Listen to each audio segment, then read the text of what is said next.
Welcome to the Main Card Podcast, episode 7. Let's just 1 second. We are streaming this live on Twitch.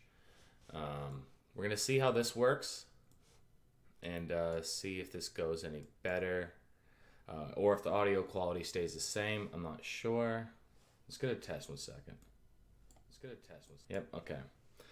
All right, yeah, so welcome to episode 7 of the Main Card MMA podcast. I've been doing this on my YouTube channel. I made a couple weeks ago, and so we've made a few podcasts just giving our predictions, our recaps, and just touching on news around the UFC. So we're going to be doing a live one on Twitch, just a little cross-reference between my Twitch channel and this. I've streamed games on Twitch for a while. My Twitch handle is Watermelon TV for anyone who catches this on YouTube.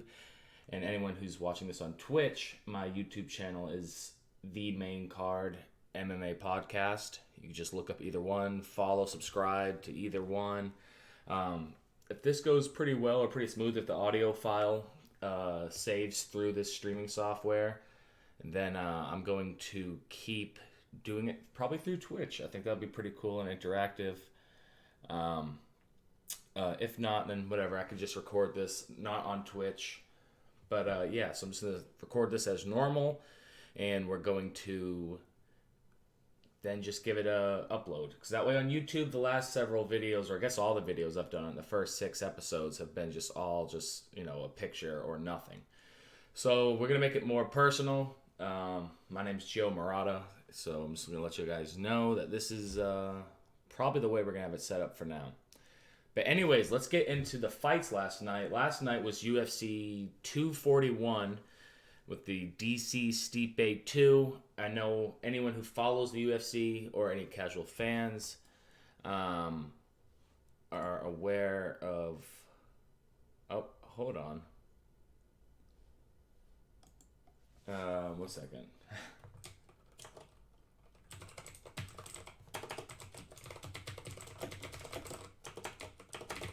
Alright, sorry, I got a missed call. Sorry, this is gonna be on a whim. This isn't gonna be fancily edited down and stuff. This is gonna be a live stream that I am going to upload to YouTube. So no fancy behind the scenes edits here. Sorry, yeah, I got a missed call. Today is my brother's birthday.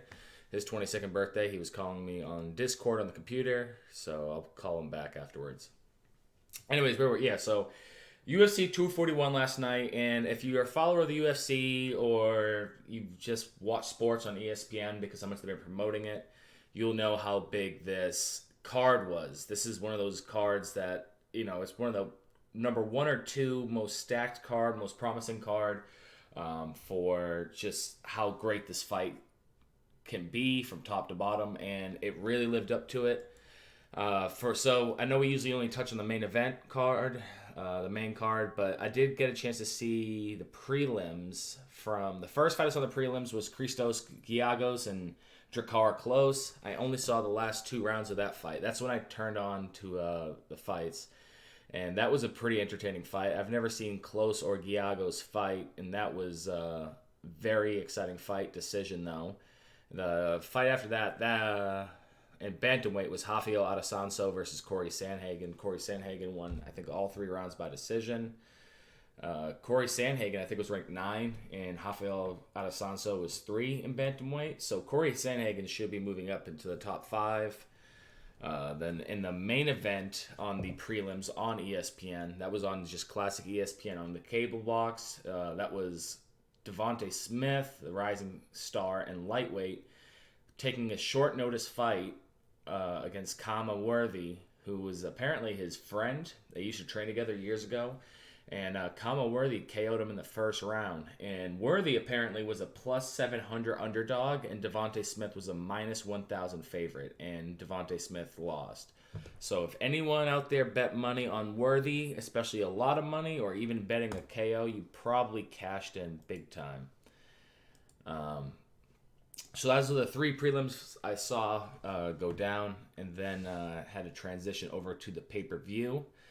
The pay-per-view started off with Derek Brunson versus Ian Heinz, and let's see, Let's try to recall that fight perfectly. Okay, yeah. So that fight, Ian Heinisch came out and looked really good. I've never seen him fight before. Derek Brunson, I mean, I think that was his 16th or 17th UFC fight. So, we all familiar with him who follows the UFC or just MMA in general. And so Ian came out and was super aggressive. And I think all his fights got finished in the first round or first or second round. And Derek Brunson just played the slow style fighting. And he just kind of lulled him into the second and third round. And Ian's output definitely slowed down. And Derek Brunson then decided just to keep the pressure going.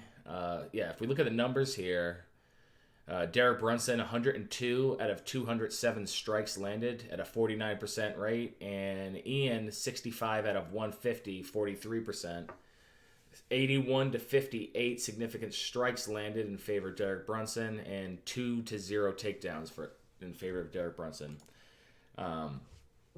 I guess the numbers and just the fact that it was being a decision wouldn't really show how good of a fight this was, but I thought it was a pretty entertaining fight. There were definitely a couple moments where they both got dropped in the fight, and I thought it was about to be finished, but they were able to, stay in there and make it to the decision all 15 minutes. Featherweight, the second fight, which I was confused about because I'm not too familiar with Gabriel Benitez versus Sodik Yusuf. And that fight only lasted, 4 minutes? And, dude, in featherweight, I mean, both of these guys just have hands. Like, they're so explosive and fast being at that 145 division. And, yes, Yusuf won by knockout. And Yusuf, just prior to cutting him with that, I think he caught him with the overhand right. But just before that, he was knocked down, and he was about to be finished. And then he got back up. He had a bad cut over his right eye, and he was about to be finished. And he covered up and just countered Gabriel as he was going to try to finish him and knocked him out himself. So those were the two fights. I know this was basically a 3-fight pay-per-view. Everyone was looking for the Romero fight, the Nate Diaz fight, the DC fight. Those two fights were just on the cards. You have to fill up the card, and I mean, you had a pretty entertaining decision fight with Derek Brunson in the first round, or the first fight of the card. And the second fight, you had these two featherweights banging, and they put on a show. I mean, it was a first-round KO. Now, to get to in more depth, because these are the three big fights. The first fight, the fight I personally was looking most forward to was Yoel Romero versus Paulo Costa, the Soldier of God versus the Eraser. And, I mean, they're just the two most, jacked dudes in the UFC fighting each other finally. So many missed weights between the two, Everyone thinks both of these fighters are just, on all the juice, all the roids.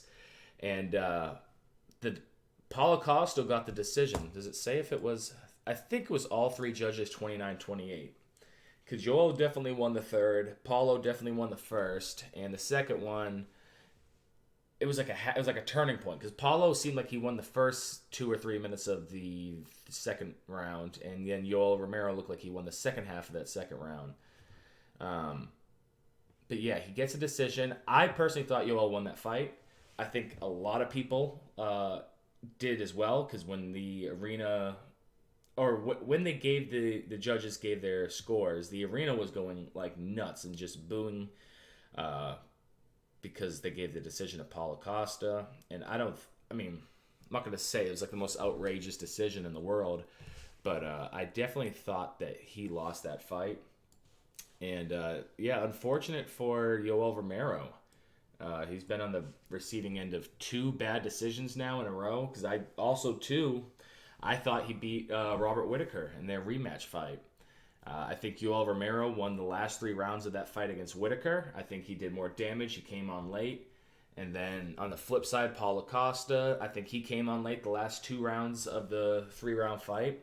And the problem with that is, though, that I think it's Yoel's fighting style. He kind of lulls you into fighting.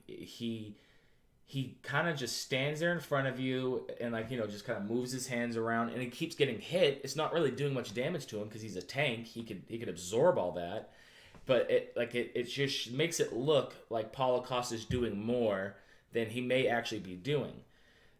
But nonetheless, about the decision, that might have been one of the best fights I've seen this year. I think it might be the second or third best fight I've just seen in 2019. I think the best fight was up here in UFC Atlanta, the Kevin Gastelum Israel Adesanya fight, and I think that might be number 2. It was just 15 minutes of just two absolute tanks just throwing all these bombs at each other. And I was saying to my wife that is like the way they were hitting each other is like they hit each other each with like 8 or 9 shots that would have knocked out just about anyone else. I think Yoel Romero dropped him. Does it say how many drops it? They each have one knockdown, but there was a bunch of stumbles and stun them up. Yeah, so let's look at the numbers. Total strikes, Yoel 125 out of 284 to the 118 out of 213 of Paulo Costa. Takedown attempts, Yoel had 1, Paulo had 0. Significant. Yeah, okay, so this is a perfect example of how much power they're throwing at. The total strike numbers for Yoel, 125 out of 284. His significant strikes, 125 out of 284. Every single strike he threw, they counted as a significant strike. Wasn't just like a touch jab. Like each strike was trying to imply damage. And then Paulo Costa as well, 118 out of 213 total strikes, 118 out of 213 significant strikes. I feel like maybe I need to watch that fight again just to see, like, knowing that Paulo Costa won and trying to look at it through those eyes and seeing, like, oh, I could see him winning. Because I'm also a big Yoel Romero fan, so I'm I was going into the fight with, like, a bias of wanting him to win. It wasn't like the end of the world. He's not my favorite fighter, but I did want to see him win, and he didn't get the decision, which it sucks for him. He's a number 2 fighter. I thought he won his last fight against Whitaker, like I said, although I do believe he missed weight on that fight, so he was ineligible to win the belt. But I mean, I'm sure he's not going to fall much from the rankings. He lost to Paulo Costa, who's undefeated young rising star in the UFC. And he lost a decision that a lot of people thought he might have won. It'd be interesting to see what a lot of other fighters say about it, if they have any reactions on like YouTube or any interviews or anything like that. But I mean, this middleweight division, Israel Adesanya versus Robert Whitaker is in 2 months. So I think that's October. And I mean, they might have a rematch. If Adesanya wins, Whitaker might get an instant rematch. I mean, Kevin Gastelum is still there. You got Paulo Costa now. Yoel Romero, he's still there as well. Like, I don't see him falling below 4. I think he was 2 at this fight. Paulo was 7. Maybe Paulo jumps up to 3. Yoel goes down to 4 or something. So, middleweight, is looking like it's pretty dangerous. And it's so crazy to see. I always thought middleweight's like the weirdest division in terms of, the fighter's size and their body. Because if you look at, like, Israel Adesanya, he's a very skinny guy. I guess he's got muscle, but he's a lanky, skinnier guy. And then he's in 185, the middleweight division. And then you look at someone like Yoel Romero, Paulo Costa, and you're like, how do they even ever end up at one point weighing the same? I know on fight night, Paulo Costa or Yoel Romero might be fighting at like 210 pounds or something, 200 pounds, putting 15, 25 pounds back on. But it's just it's insane to see that these two guys are cutting down so hard to make 205. I mean, or 185. I mean, that's the reason I think they've missed a lot of weigh-ins. They're just too big. But they both have the stamina. They lasted 15 minutes. I've seen Yoel Romero do a couple. The fight before this, he went all 5 rounds in the main event fight. But yeah, Paulo Costa. Let me see if we could pull up the. Where is it? The middleweight rankings. Let's just see, what we got there. So potentially ahead of these guys. Oh yeah, I forgot about him. Jack Hermanson.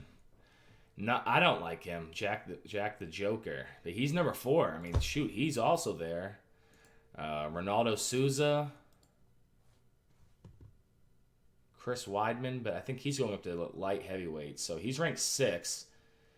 Jared Cannonier is there. He's got a fight coming up against... Who is he fighting? But yeah, I mean, clearly I think there's like a tier. You got the Whitaker Adesanya is like clearly those are your 2 champions. Those are the 2 top tier fighters. And then right below it, you're going to have everyone fighting to be that number 1 contender with Gaslam, Hermanison, Souza, Costa, and I guess Romero now too if he wants to try to win. But I think he's 42, so he's getting a little bit older. So it'd be nice to see him make a comeback. But, you know, he is old, but he's not showing his age at all. Yeah, so that was a takeaway from that Yoel Romero Costa fight. That fight was so good.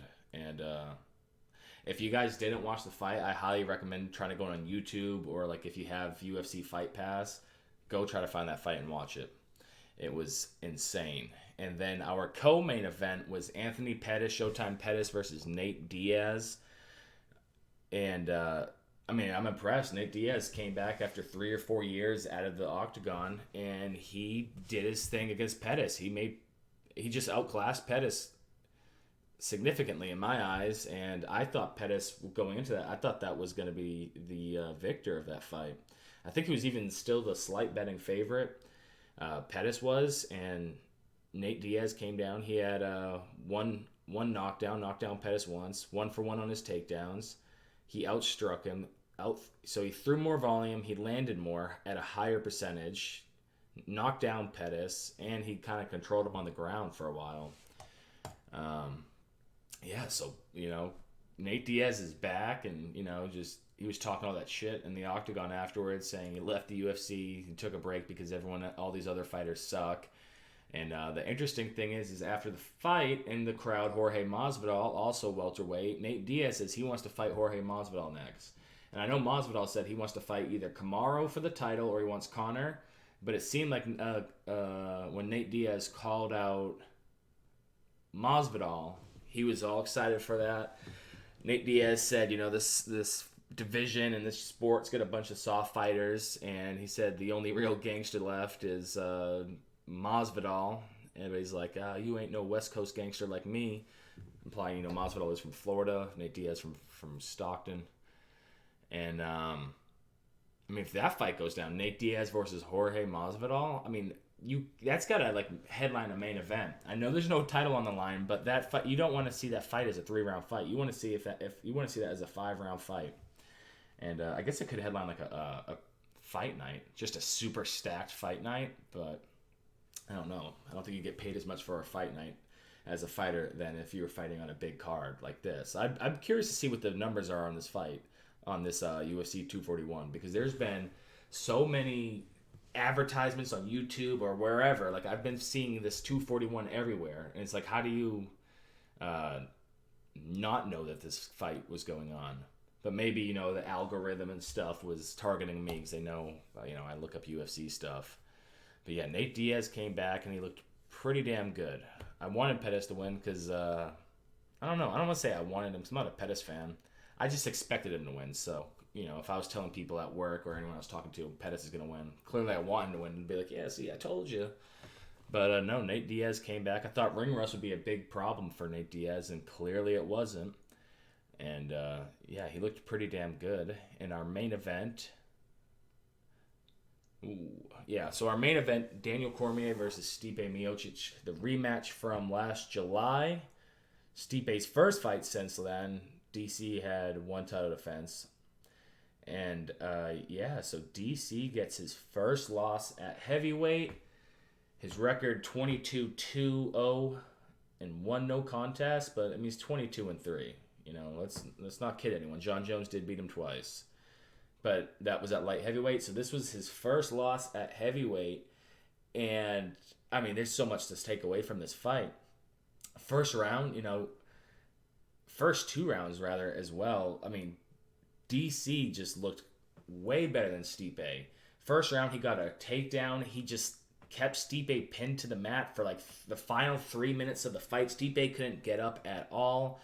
DC was getting the better of the boxing exchanges for the first 2 rounds. The third round, it started to turn towards Stipe, but DC was like, it wasn't like a convincing third round, like, uh-oh, this fight's going bad for DC. Like, it was just like, okay, Stipe's finally showing up, but DC's still there.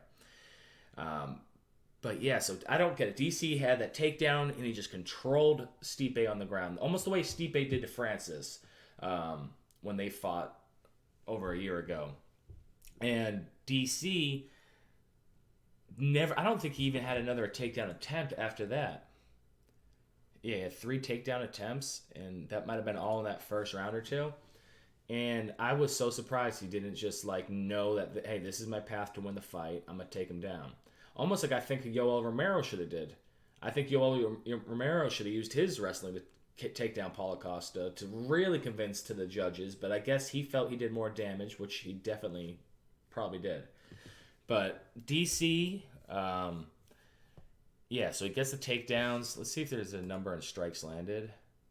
Yeah, okay, yeah. I mean, the total strikes landed. And keep in mind, this fight was 4 minutes into the 4th round. But DC had 230 strikes landed out of 317 thrown. So 73% of his strikes landed. I mean, that's serious output for a heavyweight. And that's only in 4 rounds. Like, not even fully 4 rounds. Compared to the 244 total strikes thrown by Stipe, 135 landed. So DC basically landed the same amount of strikes as Stipe threw. Yeah, I mean, it's a bit insane. I was so impressed with DC. And I'm not a DC fan at all. Everyone knows my favorite fighter is John Jones, so thus I can't like DC, with that rivalry. But I was so impressed by DC, and I just thought he was going to coast to just a decision win, like a unanimous, 50-45, or maybe 49-46. Like, maybe Stipe wins one round 3 or something. But the way Stipe changed his game plan, if anyone hasn't had a chance to see it, they literally just stood there and just kept trying to trade punches, and Stipe wasn't moving well. He was letting DC get off like 2 or 3 jabs and just always was touching Stipe's face. And Stipe would counter with like a combination. I guess Stipe is like a 1-2 punch fighter, and he was just throwing like 1-2s when DC was like tagging him over and over again. And I mean, DC utilized, or I don't say utilized, he minimized the reach and height advantage that Stipe had significantly, because he was never really out of range of Stipe. Yeah, a lot of hand fighting each other. It was just kind of just a straight up dirty boxing match, it seemed like. And yeah, so let's get to the 4th round, because this is where everything changed for Stipe, because he might have been, I'm going to say might have, because I actually have a picture of the scorecards, and all 3 judges had it 2-1. I just watched a Reddit post 2 years ago and thought, look up for memes if you are live in. Yes, Okay. Kappa Pride, take this pony and be happy. Oh, all right, well, I appreciate that, bro. Where the fuck was I? Yeah, so DC was up 29 to 29. Was it 29? 29-28, yeah. So he was up 2-1 in terms of the scorecards, and he got finished by Stipe. Then in the 4th round, he changed his game plan, and he started digging into these body shots on DC with like his lead, like a underhand, like a left upper hook or an uppercut or a left hook, just using 2 different things, and he just kept hitting that right side of DC's like body, like below his torso, like, and it's like below his rib cage by his like appendix, like, and he just kept throwing it, and over like a 40-second span, it's like he landed like 15 or 16 body shots to that exact spot, like without any of them being blocked, and he just kept just digging into his body, and you could tell it was hurting DC, but DC just kept standing there, and like, he would kind of try to move his arm down to block it, but he were still getting through, And then finally, Stipe goes to the head, now because DC's expecting to be hit in the body for the 20th time in the last 30 seconds. Catches him, then DC falls back to the cage. And, I'm still thinking DC could take a hit. Like, he really can. So I'm thinking he's going to survive that and not worry about getting finished. But then he just then Stipe just pours on him. And then, he hits him with, like, left, right. And then he's, like, taking all the shots were like perfect. DC's in the corner, he covers up, he gets hit again, he drops down to the ground, and then Stipe just starts teeing off on him and finishes him. And Herb Dean had to step in and stop the fight clearly, and that blew my mind. Because it seems like Stipe was just not getting the better of any boxing exchanges for what the fight was, 15 plus 4. It was 19 minutes long, that fight was, and it didn't seem like he was really getting the better of the exchanges on 17 of those 19 minutes. But that final minute, he really just took it to DC, and he finished him. And, Stipe, the most successful heavyweight champion of all time, defending the belt successfully, I think 4 times. He's now the champion again, so he's a 2-time champion and heavyweight, taking the baddest man on the planet title away from DC. DC, number 1 pound for pound fighter, had 2 belts, had to lose the 205 belt, which now is owned by John Jones again, and he just lost this belt to Stipe. And I think the UFC and him were definitely banking on him winning again to set up a John Jones 3rd fight at heavyweight. And with him losing the belt, sorry, I was about to sneeze, but with him losing the belt and that fight, I don't know if they're going to fight John Jones again. I don't want to see them fight at light heavyweight again. We've seen that twice. DC's cutting all that weight. He's not carrying that power that he has at heavyweight into light heavyweight. And I think even if he did fight light heavyweight and somebody beat John Jones, John Jones already beat him twice. So John Jones has really nothing to gain from fighting him at light heavyweight other than just a chance to lose his belt, which I don't think he would.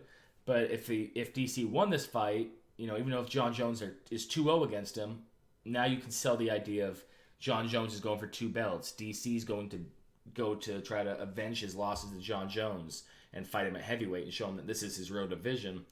And John Jones, would he be able to carry his power or his speed? Well, clearly he'll be able to carry his power to heavyweight, but will he be able to carry his speed and his footwork up to heavyweight? I think he would, because I think John Jones wouldn't even try to bulk up for the fight or anything. I think John Jones would just not worry about the weight cut. He would just go and weigh in on the way because I bet he probably fights at about 225 on fight night. When he cuts down to 205, so he's probably already fighting at heavyweight, and he would just be one of those, like a 225, a 230 pound heavyweight, and just be real light. I think Stipe was that as well. I think Stipe weighed in at 230, so he'd just be he'd just be like a lighter heavyweight. And that's all gone. After the fight, Joe Rogan did interview DC, and he said that he doesn't know what he's going to do, and I truly believe him. He's 40, 41. He just lost the belt. He has a big future ahead of him working with ESPN and the UFC. I think he is, with Rogan, I like seeing DC the most as his side commentary. Not Dominic Cruz or whoever else they use, whatever fighter. John Anik will always be there.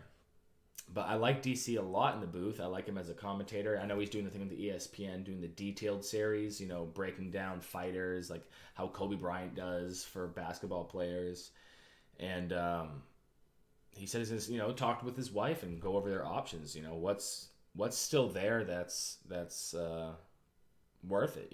If he gets one more giant mega fight, gets put on a stacked card like this, and gets big check and then walks away, whether he wins or loses against John Jones, then maybe he'll do that, or maybe he'll just step away. So I'm sure we're all gonna be waiting to hear about DC. I'm not a fan of him at all. I was actually kind of cheering for him to lose, but it was sad watching it because that's probably one of his last fights. That might be the last time we see from him, but who knows? Some fighters, they just step away and they come back. We've seen it in just about every sport where people are trying to retire and they come back. Yeah, so that was UFC 241. I mean, what a crazy card, and it lived up to it too. It wasn't like one of those cards that didn't. Sorry, I know I'm looking off to the side constantly, but that's where I got this monitor where I'm recording on. I'm going to just give you a little breakdown. I got this monitor in front of me where I'm looking here. I'm recording on. And then over here to the right on my second monitor, that's where I got all the stuff about the UFC pulled up from last night with just, the results and stuff. So I want you guys to be like, why do you keep looking over there? I mean, I guess I could put it right here in front of me and move the recording over there to the side. Yeah, so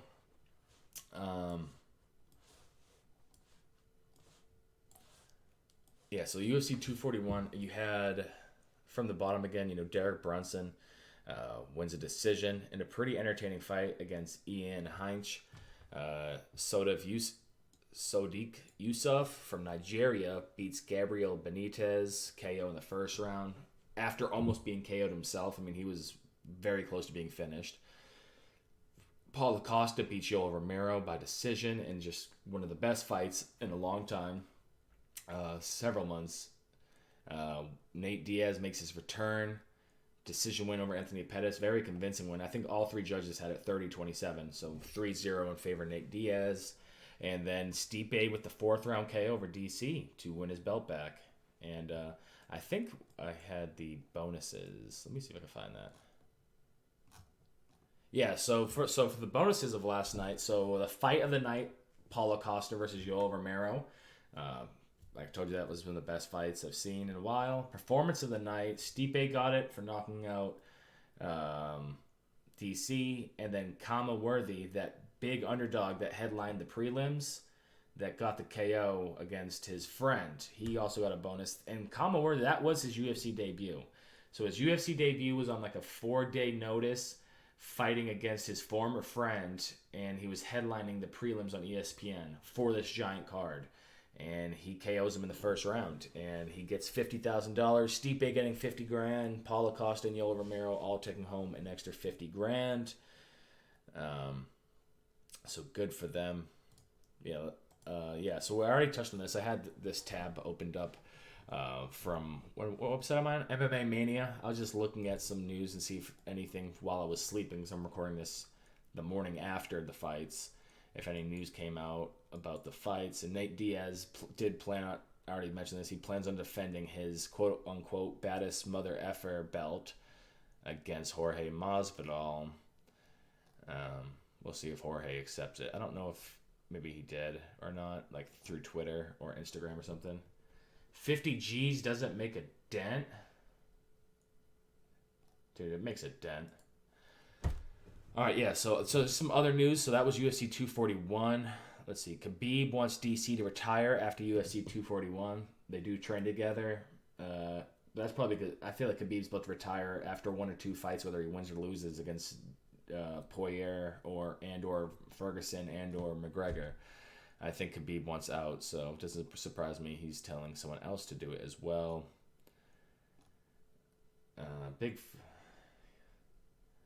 Sorry, I got my buddy in the Twitch chat messing with me. So we're not going to get distracted by that. Time to hang him up. So then let's look ahead to just what's coming up next. So is this UFC, is that next week? So there is no fights this Saturday. So we've had, all summer long, we've had fights like every single Saturday, even 2 pay-per-views in July. And fight nights just to fill in every Saturday. So this upcoming Saturday is no fights on the 24th? Yeah, no fights the 24th. They return to action August 31st. And that's that fight that's over in China with Jessica Andrade, and she's fighting Wei Li Zhang, the rising star out of China. She's 19-1. Andrade 20-6, the strawweight champion. I think that's going to be her first defense of that belt ever since she dropped Rose Namajunas on her head and finished her back in a couple months ago in Brazil. A couple other fights with Li Jingliang. I don't know who that is. Jung Da-eun Keenan Song. Yeah, so, I think this is their first fight in China. If not, there should be a big rise of Chinese fighters because they did just make a UFC Performance Institute in China recently. And so there's probably be a big rise in Asian fighters, which I'm all for. I love Korean Zombie. He's one of my favorite fighters now. Seeing him live beat Moicano at South Carolina. Yeah, so that's in 2 weeks. That's just a fight night, but it does have another belt on the line with the women's. I wonder if they're going to start doing this. Maybe it's because outside of Amanda Nunes, none of these women are really headlining UFC pay-per-views that, just last week we had Valentina Shevchenko on a fight night defend her belt. And then this next fight night, Andrade is defending her belt. So I wonder if that's going to be a trend. And then the week after that, we have in Abu Dhabi, Khabib Nurmagomedov versus Dustin Poirier. Edson Barboza versus Paul Felder as the co-main event. Curtis Blades is fighting on the card. Second fight of the main event. Islam Makhachev, Khabib's training partner on the card. Mirbek Taisimov, also I think that's Khabib's buddy. So they got all of Khabib's buddies fighting on this card. Then you got Edson Barboza, Paul Felder. That's gonna be, I think that might be the best fight of the card. Unless if Dustin Poirier beats Khabib, because if that's the case, then Dustin Poirier probably did something crazy. But if Khabib does Khabib things, it's not gonna be the most interesting fight. Then the week after that, though, so we're gonna look ahead to the next 3 events. So we got in 2 weeks, Andrade versus Zhang for the women's strawweight. Khabib versus Poirier for the lightweight championship, UFC 242, September 7th. And September 14th, the fight night, where's that? Rogers Arena. Where's Rogers Arena? Oh, it's in Vancouver. They got Donald Cowboy Cerrone versus Justin Gaethje. That's going to be one of the most exciting fights. It might be fight of the year, honestly, if it plays out to the way these two fighters can, and you expect them to fight. Cowboy coming off, I think that Tony Ferguson fight was his last fight, and then Justin Gaethje's last fight was his win over Edson Barboza back in March. And Gaethje, in that 155 division, that lightweight division, Gaethje's. When's he going to get his title shot? He's just been running through a lot of people recently. But yeah, so that's our takes on UFC 241. Just some little news about that, and then looking forward to the next couple fights. Depending on how this audio and the video quality saves and gets uploaded to YouTube, we'll keep doing it on Twitch, and we'll see how that goes. But thank you guys for listening, and I'll see you guys for episode 8. Next week. No fights this week. So next week we'll have an episode about the Chinese China card, and also touch on the Khabib fight as well. Can't wait, Ming Lee. All right, thank you guys.